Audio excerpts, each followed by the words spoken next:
belajar fisika kembali bersama saya, Ibu Paryumi dari SMA Negeri 1 Karangrayong, Kabupaten Grobogan. Hari ini kita akan belajar tentang arus bolak-balik alternating current, materi fisika kelas 12. Arus listrik. Arus dibagi menjadi dua, yaitu arus searah atau direct current, dikenal dengan DC. Yang kedua, arus bolak-balik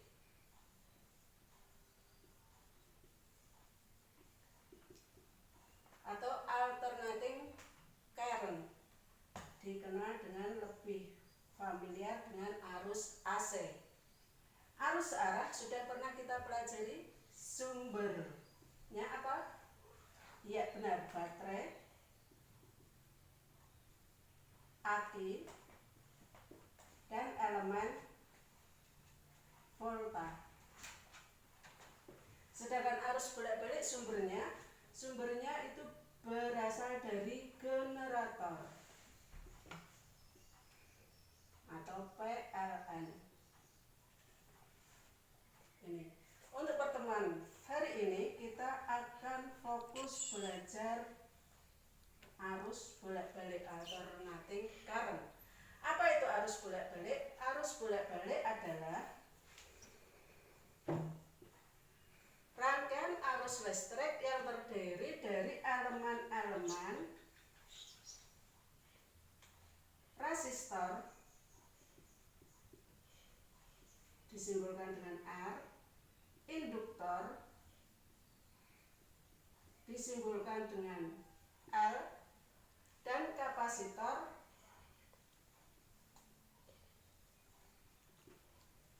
disimbolkan dengan C.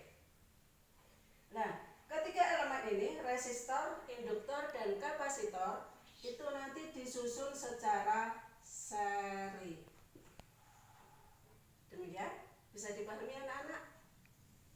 Setelah itu, nanti bisa dilihat kembali videonya ya. Kita hapus live dulu.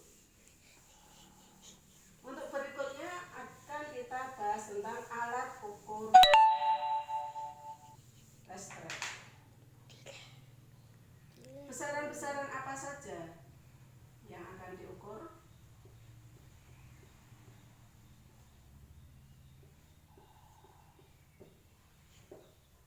Untuk arus listrik,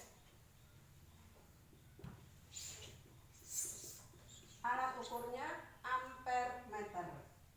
Kemarin kita sudah mempelajari ini, sudah mengukur ini, arus listrik.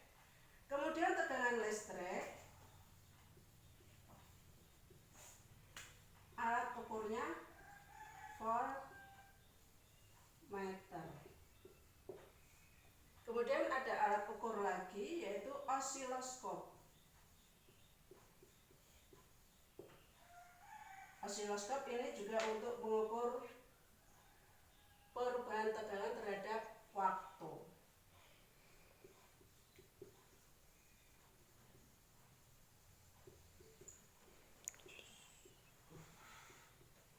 Untuk ampermeter dan voltmeter sudah pernah kita lihat bersama, sudah pernah kita praktekkan bersama pengukuran arus listrik dan tegangan listrik menggunakan ampermeter dan voltmeter.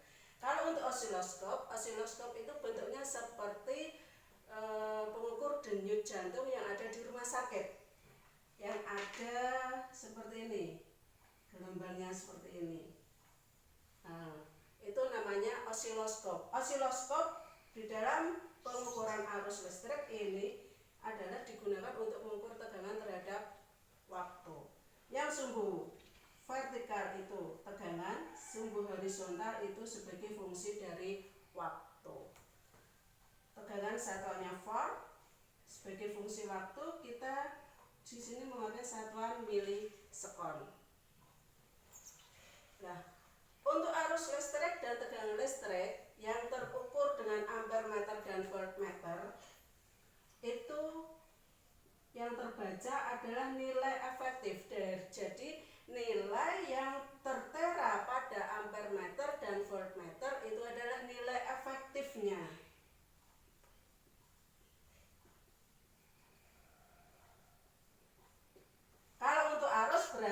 efektif. Kalau untuk tegangan berarti V efektif. Sedangkan pengukuran dengan osiloskop itu menunjukkan nilai maksimalnya, nilai tertingginya. Jadi di sini akan kita dapatkan nilai maksimal, Vmax. V maksimal kita sepakati saja dengan simbol Vm. Apakah ada hubungannya antara nilai efektif dengan nilai maksimal? Ada. Hubungannya nilai efektif dengan nilai maksimal. Nilai efektif tentu lebih rendah nilainya daripada nilai maksimal. Bagaimana nilainya? I efektif itu nilainya sama dengan I max dibagi akar 2. Demikian juga dengan V-nya. V efektif itu sama dengan V max dibagi akar 2. Sampai sini dulu. Bisa dipahami? Ya, terima kasih.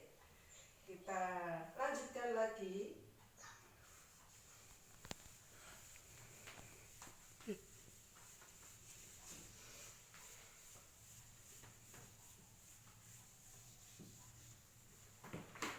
Hubungan antara nilai maksimal dengan nilai efektif.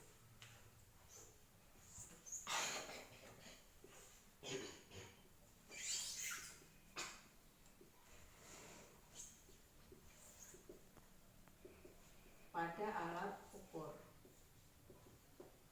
Kita tuliskan di sini kembali yang tadi bahwa V efektif sama dengan Vmax per akar 2.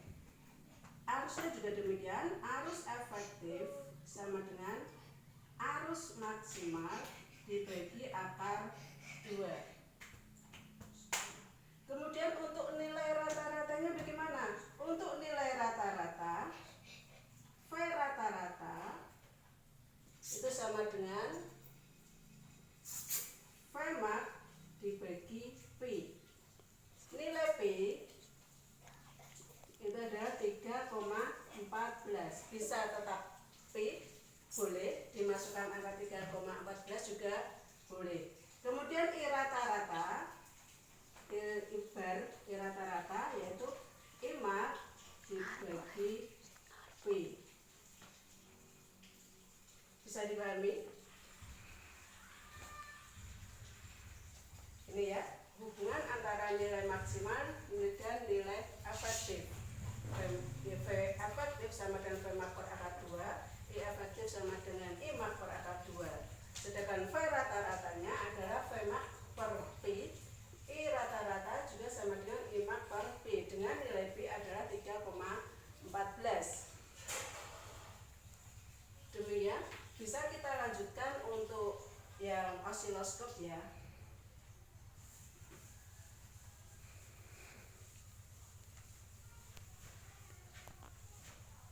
Contoh tampilan osiloskop. Contoh 1. Contoh ini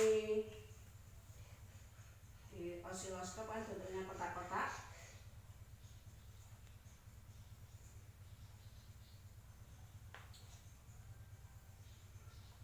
Sebagai sumbu vertikal V tegangan, satuannya volt.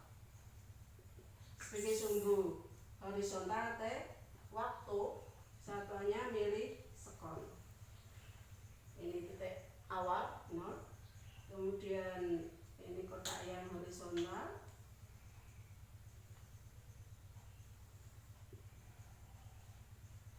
Misalkan pada osiloskop tampil gelombang seperti ini.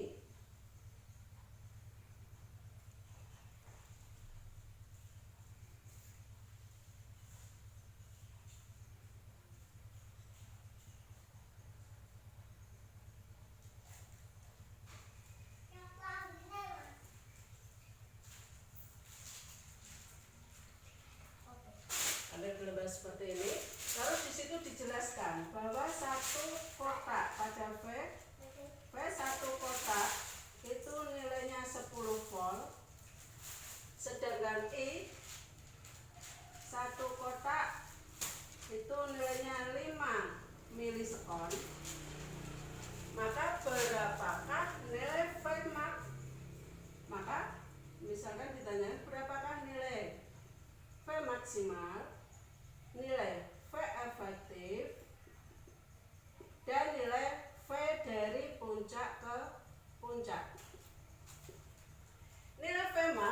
bisa kita lihat yang namanya maksimal itu berarti adalah titik tertinggi di sini. Vmax ada berapa kotak ke titik tertinggi? Ada 1, 2 kotak. Ada 2 kotak. Berarti nilai Vmax-nya 2 kotak ya dikalikan 1 kotak nilainya berapa? 10 volt. Berarti 2 dikalikan 10 sama dengan 20 volt. Kemudian V efektif nilainya berapa? V efektif nilainya berarti Vmax dibagi akar 2. Vmax berapa? Vmax-nya 20. 20 dibagi akar 2. Kalau kita rasionalkan, maka ini harus dikalikan akar 2 per akar 2 sama dengan 20. Akar 2 dengan akar 2 adalah akar 4. Akar 4 adalah 2. Berarti 20 dibagi 2 ya, yang bawah ini menjadi 2, sedangkan yang atas masih. Jadi sama dengan berapa ini? 10 akar 2. Ini. Satuannya apa? Satuannya volt. Baik, kita dapatkan Vmax dan V efektif. Kemudian VPP-nya berapa? V dari puncak ke puncak. V dari puncak ke puncak. Puncak bawah ini, puncak atas. Kemudian puncak bawah. Puncak atas ke puncak bawah. Ini ada berapa kotak? Ada 1, 2, 3, 4. Untuk ke bawahnya berarti ada 4 kotak. 1, 2, 3, 4. Kalau ada 4 berarti ya 4 kotak 4 kotak dikalikan 1 kotak nilainya berapa? 10. Ini kotak ya, bukan 0 ya. 4 kotak dikalikan 10. Jadinya 4 kali 10, 40. Satuannya volt. Demikian pembahasan arus bolak-balik untuk hari ini. Saya harap bisa dipahami, dan jika masih bingung dan ada yang mau ditanyakan, untuk tanya jawab bisa kita lanjutkan di Google Classroom kelas kita. Demikian